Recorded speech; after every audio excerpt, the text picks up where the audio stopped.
most delightfully fascinating character in the realms of mystery, Charlie Chan.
At Pine View, near Lake Tahoe, Charlie Chan is endeavoring to find out who killed Landini, the noted opera singer. Suspicion falls equally on Ward, the owner of Pine View, Romano, Swan, and Ryder, all at different times married to Landini. Pretty Leslie Beaton, to whose brother, Hugh, Landini had been engaged, also is suspected when her scarf is found in the dead woman's hands. And now, Ryder, under questioning, adds to the suspicion by stating that he saw Leslie Beaton standing on the balcony a few seconds before Landini was killed. You must be mistaken, Mr. Ryder. I'm sorry, Mr. Holt, but I'm not mistaken. Perhaps Miss Beaton is omitted to tell you of the incident, but I don't think she'll deny it when you tax her. Which, of course, Mr. Ryder, we shall do. But of Miss Beaton later. Present moment, we deal with you. What else did you see as you looked from window? Well, besides Landini standing on the balcony and Miss Beaton on the balcony, nothing. You saw airplane with wonder pilot Mr. Ireland at control, same as I did when looking from window? Well, naturally. But you were there at that particular moment. Did you see Landini waving to Ireland? Yes, I did, of course. Is that important? Perhaps. What was she waving with? Her hand, a hat, or what? Now that you mention it, I believe it was something like a large silk handkerchief. Well, that's only a guess, of course. But it might have been a scarf? Yes. A silk or, what do you call them? Chiffon, a chiffon scarf. Ah, its color, Mr. Ryder? Its color, please. That is so important. I realize its importance as well as you do, since Miss Beaton's pink scarf was found in Landini's hand. I can't tell. Anything I might say about its color would be pure guesswork. So sorry you did not see color. It would have been most important clue. Now then, Mr. Ryder, you left window. Did you by any chance look out into passageway? Not exactly. But of course you left the door open and I did see... Yes, proceed. We wait anxiously result of my having carelessly left door open. I saw Dr. Swan standing looking into the study.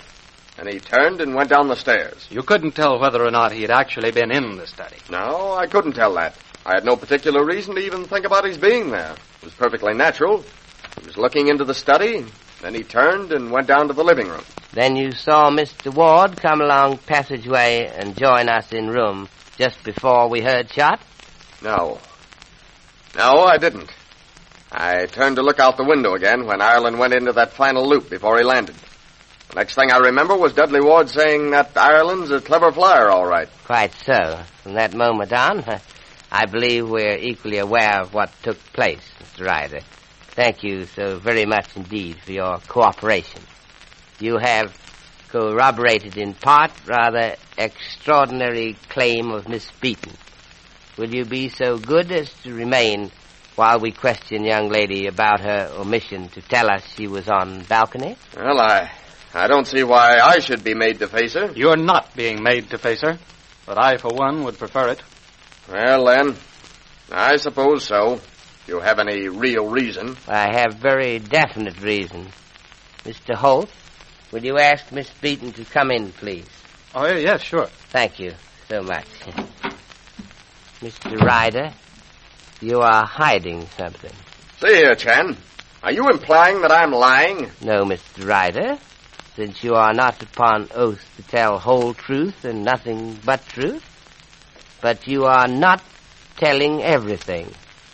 Well, have it your own way, Chen. I've said all I'm going to say. In little boy attending school, refusal to tell on companion is laudable trait of character. But in man asking questions about murder of fellow human, said refusal is anything but laudable. In spite of your eloquent plea, Chan, I have nothing to add. Sit down, Miss Beaton, please. So sorry to have to disturb you.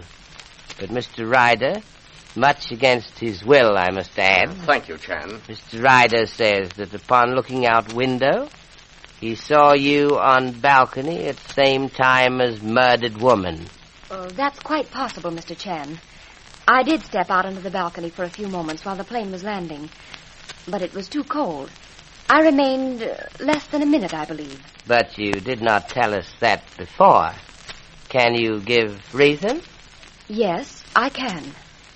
Ever since this murder happened, I've been thinking in terms of what happened when we heard the shot. It was before the shot that I was on the balcony, and it merely escaped my memory. I see. Well, we'll not detain you longer, Mr. Ryder. I wonder, would you be so kind as to mention to Mr. Ward, our host, that we would like to see him? It'll be a pleasure, Mr. Chan.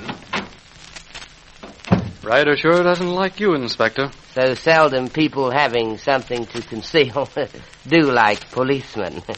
I have a confession to make, Inspector. Ah. I'm so glad that you saw your way to making it without suggestion from me. What was that? You refer, of course, to the fact that you warned Miss Beaton about Mr. Ryder's statement while escorting her to study? Yes, Inspector, I know I shouldn't have done it, but, well... I am not reproofful. It was in my mind that you should do so when I asked you to bring Miss Beaton. It was Mr. Ryder's face I wished to study. Did you learn anything? Impossible at this moment to say. Now, Miss Beaton, real reason this time, if you please. Why did you not tell us you were on balcony? Real reason? But I just told you. Reason you gave, dear young lady, was sufficient for purpose of answering before Mr. Ryder. But for purpose of assisting us, Mr. Holt and me, in solving mystery, no, not quite enough. But honestly, really, Mr. Chan. One moment, please. Perhaps it will be easier if I explain you did not mention that you saw your brother. You knew? I surmised. Your brother, furious at Landini sending for Ireland, was standing outside house. He showed his anger quite plainly. You saw him. You also saw Landini. You thought it possible that in fit of unreasoning rage, your brother might have killed Landini. So, you tried, loyally to shield your brother. It was unnecessary gesture. You mean that my brother could not have killed Landini? At moment of which you suspected him, he could not have done so. You see, angle of bullet disproves that. But, of course, about angle of bullet you do not know. That does not preclude suspicion of your brother at earlier time. But I only wish to show you. Please be honest and open with us. We have only desire to help you. I'm so sorry, Mr. Chan. I really am. And ashamed. Come in. Oh, Mr. Ward and Mrs. O'Farrell. Yes, sir. I was bringing Mrs. O'Farrell with me to see what you would like to eat. You've both been at it for hours without a stop and without eating. I met John Ryder as I was on my way up. He said you wanted to see me. Have you learned anything? A little, Mr. Ward, but so little. Mr. Ward, we sent for you to ask this question. When you were on way to turn on landing lights, did you pass anyone in hall? Why, I don't think so. You see, I went down the back stairs. As you know, I met Cecile. Yes, of course. But think, it is important. Did you see Did you see Dr. Swan or Mr. Romano? Yes, I remember Romano. He mentioned something about Ireland coming so close to the house as to nearly take the roof off. And that's no lie, and it isn't. He came so close to that back wall, you'd think he was trying to land on the balcony. And Cecile down there in the kitchen stairs, madder than a hornet at the way her husband was a-carrying on, showing off for Landini. Begging your pardon, Mr. Ward. But that's the truth, and it is. So, Mr. Ireland came so close to back wall as to almost touch balcony? That he did. Landini standing there a-waving at him. You saw her? Just for a minute. A dinner like that's no joke, as I told you. And I didn't have any too much time for looking at flying machines. Madame Landini was still standing on balcony when you went back to kitchen? Well, then, now when you mention it, she stepped back into the room kind of sudden-like, if you know what I mean. I think so, yes. Thank you, Mrs. O'Farrell. That will be all at present. Thank you kindly, sir. Oh, and what will you have for lunch? We shall leave that entirely in your hands. There are none more capable, I'm certain. If you don't need me for anything else, why... Not at all, Mr. Ward. Thank you so much. I'll go with you, Mr. Ward, if Mr. Chan doesn't want to ask any more questions. At present, no, Miss Beaton. I'll see you later, Miss Beaton. Leslie. So, Ireland, eh? Coming close to the balcony. The bullet was fired from above. Completely drowned out by the noise of the motor. Precisely, Sheriff. I think if Mr. Ireland does not return by night from Reno, we will be put to distressing necessity of going after him. So, Ireland, Landini's wonder pilot, falls under the scrutiny of Honolulu's detective. Well, we'll have to await developments. After your sponsor has delivered his message, Inspector Chan will be with us again.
Well, Mr. Chan, we are all wondering what little Chinese tidbit you have for us this evening. I have been thinking about millions who daily struggle for happiness.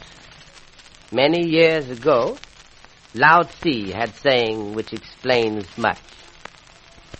Real happiness is least expensive of gifts. It costs nothing, but counterfeit of same is most expensive and is worth nothing. How very true, Inspector. I know our friends will appreciate it. Thank you, and good night.